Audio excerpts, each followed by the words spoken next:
Oke, mulai. Assalamualaikum warahmatullahi wabarakatuh. Waalaikumsalam warahmatullahi wabarakatuh. Alhamdulillah, bersyukur kehadirat Allah Subhanahu wa Ta'ala, karena pada hari ini kita akan melaksanakan kegiatan IHT atau info training. Sebelum kita mulai kegiatan kita ini, mari kita membaca doa supaya apa yang kita lakukan nanti ini berjalan lancar dan beribadah di sisi Allah. Doa ini akan saya pimpin sendiri. Mari kita mulai berdoa. Bismillahirrahmanirrahim.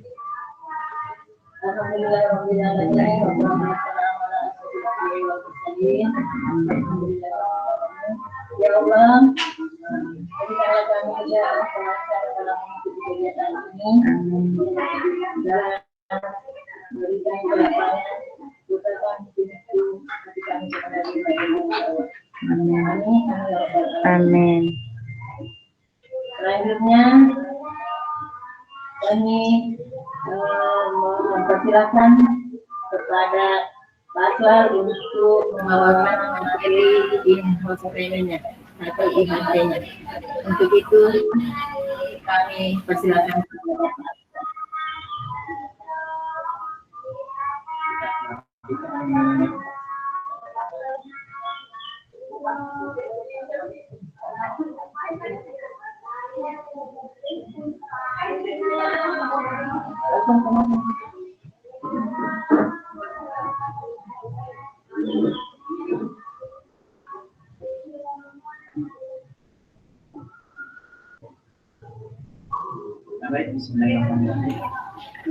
Baik, bismillahirrahmanirrahim.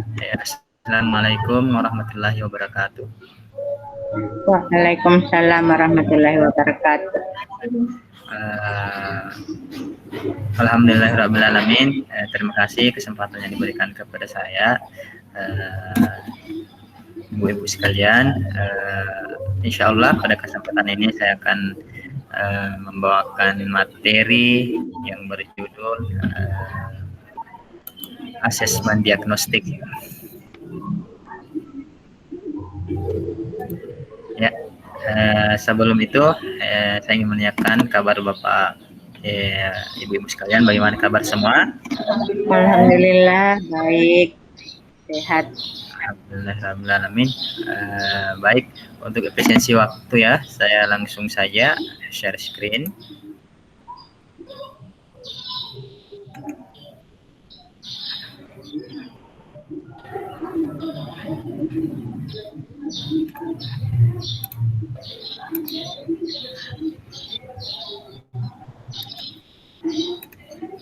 Baik, Bapak Ibu bisa dilihat share screen saya.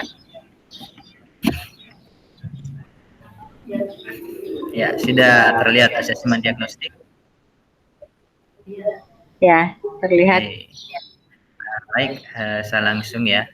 Tapi sebelum saya lanjut, saya ingin mendengar pendapat Bapak Ibu terkait asesmen. Apa itu asesmen sebenarnya?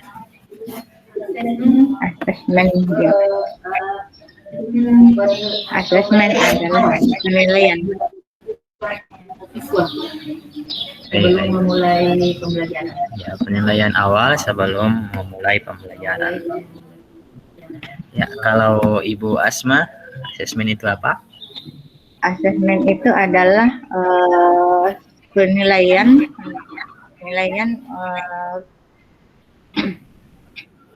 sebelum memulai pelajaran juga.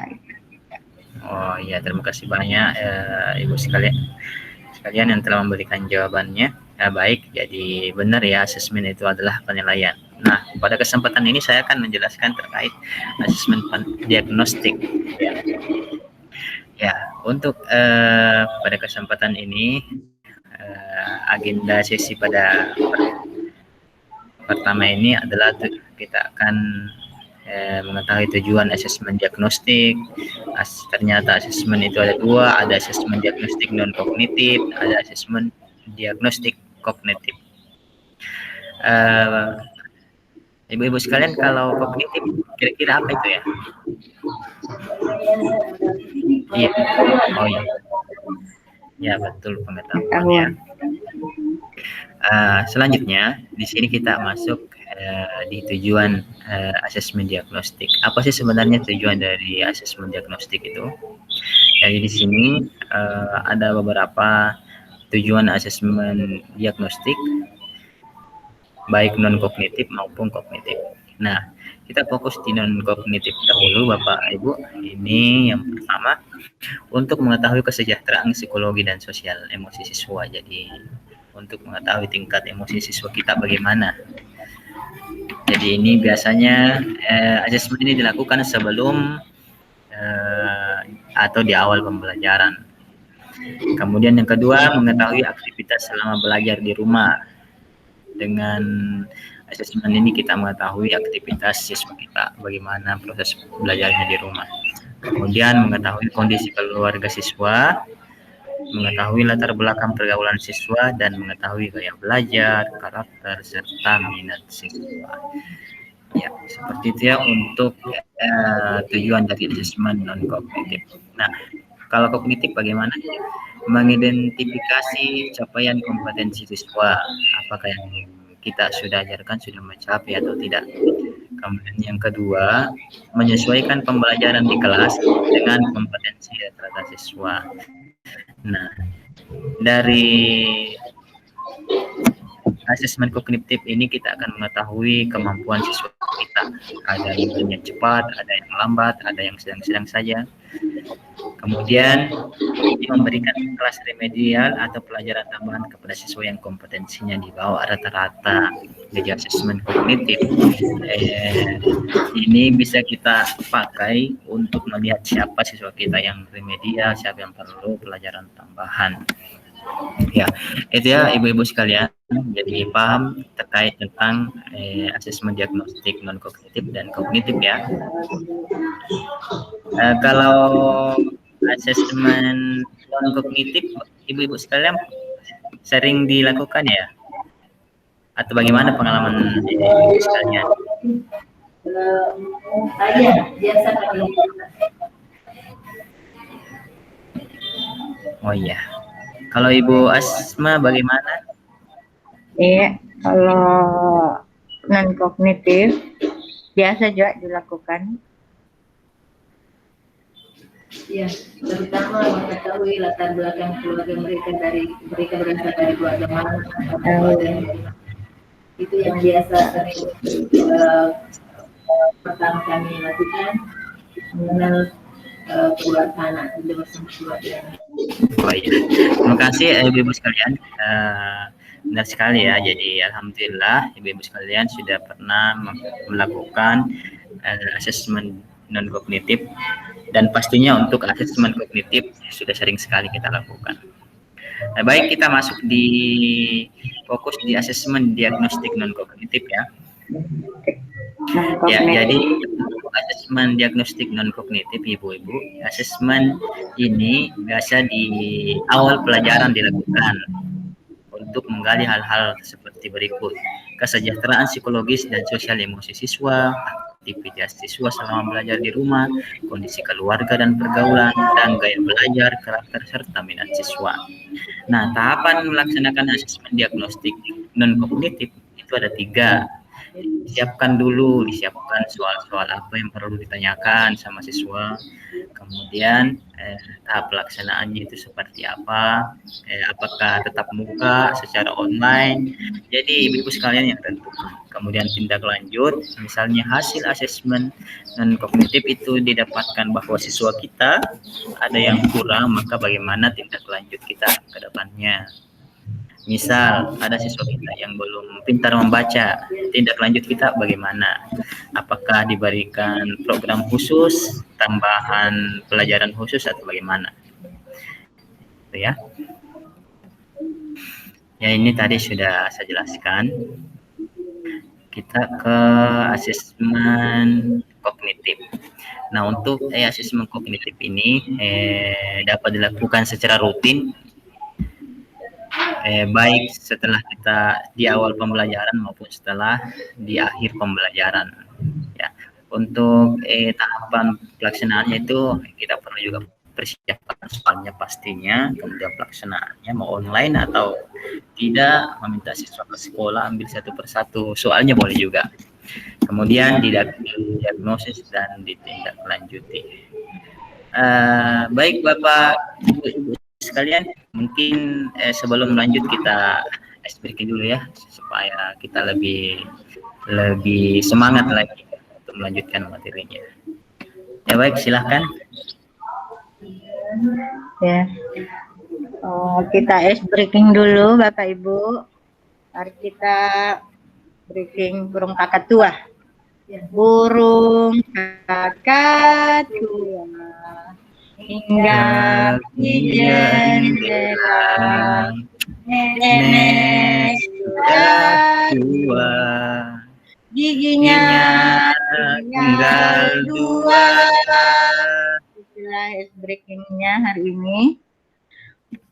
Kita kembali ke materi. Ya, terima kasih banyak Ibu Asma. Alhamdulillah ternyata giginya tinggal dua ya. Giginya tinggal dua. Ya, baik Ibu-ibu sekalian, kita lanjut ya. Kita lanjut di saya share screen.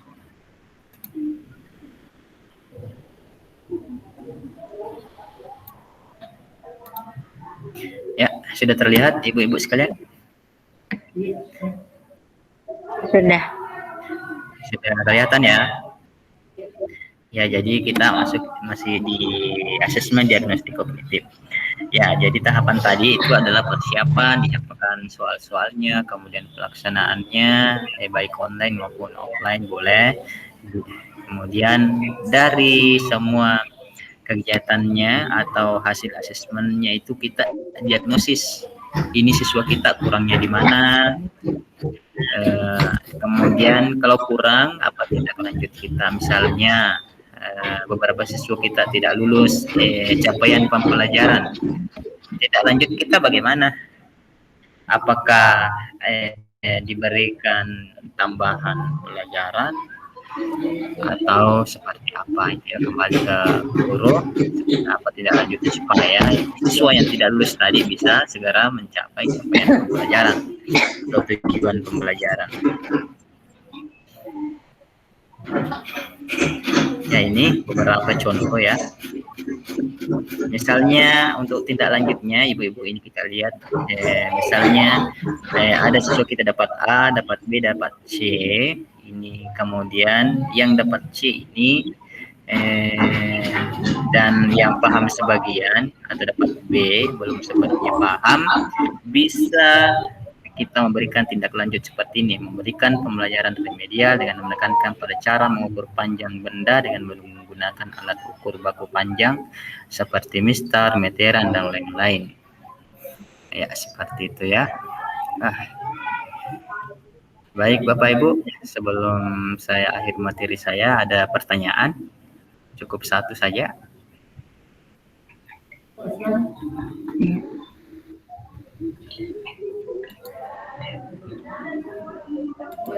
Iya.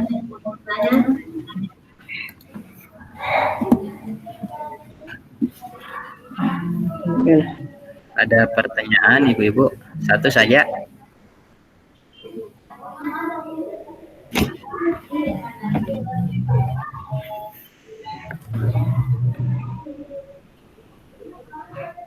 Ada? Saya Pak. Oke, Ibu Asma silakan. Jadi asesmen ini, penilaian ini dilakukan pada awal Pak ya, Pak, pada awal pembelajaran. Akhirnya artinya asesmen kita lakukan asesmen sebelum pelajaran itu dimulai. Betul Ibu Asma. Jadi untuk Untuk asesmen ini bisa dilakukan di awal pembelajaran sebelum belajar supaya kita mengetahui kemampuan awal kita, kemampuan awal peserta didik kita, apakah sampai di mana kemampuannya, apakah ada yang sudah paham, ada yang sudah belum paham, ya seperti itu. Jadi tujuannya jelas itu untuk mengetahui kemampuan awal siswa kita sebelum masuk pembelajaran. Ya, saya pikir seperti itu ya Ibu-Ibu. Karena waktu, saya mohon maaf, saya langsung kembalikan ke moderator. Lebih dan kurangnya mohon dimaafkan. Assalamualaikum warahmatullahi wabarakatuh. Waalaikumsalam warahmatullahi wabarakatuh. Ada Bapak Soal yang sudah memberikan materi tentang IHB. Sama Bu. Acara hari ini, kegiatan hari ini sudah selesai. Kita tutup dengan cara Alhamdulillah. Assalamualaikum warahmatullahi wabarakatuh. Waalaikumsalam warahmatullahi wabarakatuh.